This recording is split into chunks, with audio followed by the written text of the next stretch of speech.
La résistance aux antimicrobiens, notamment aux antibiotiques, constitue aujourd'hui l'une des plus graves menaces pesant sur la santé mondiale et le développement.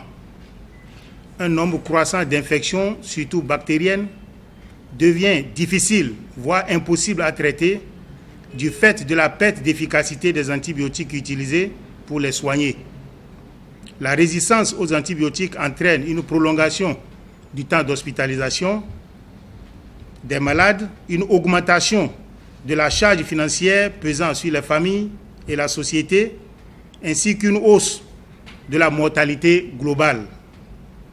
On estime à plusieurs millions le nombre de décès liés à la résistance aux antimicrobiens, même si l'ampleur du problème, notamment son incidence réelle et son coût socio-économique, reste encore mal connu dans les pays africains, dont le Bénin.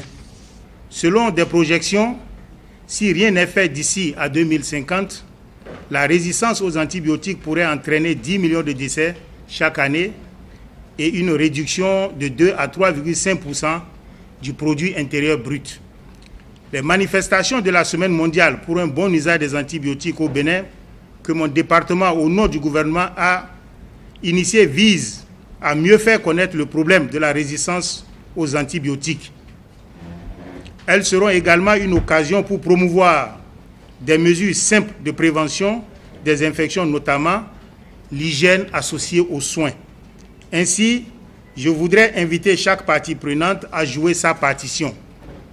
À toute la population, je demande de n'utiliser les antibiotiques que lorsqu'ils vous ont été prescrits par un médecin ou un professionnel qualifié. Respecter la posologie des antibiotiques et éviter l'automédication sous toutes ses formes.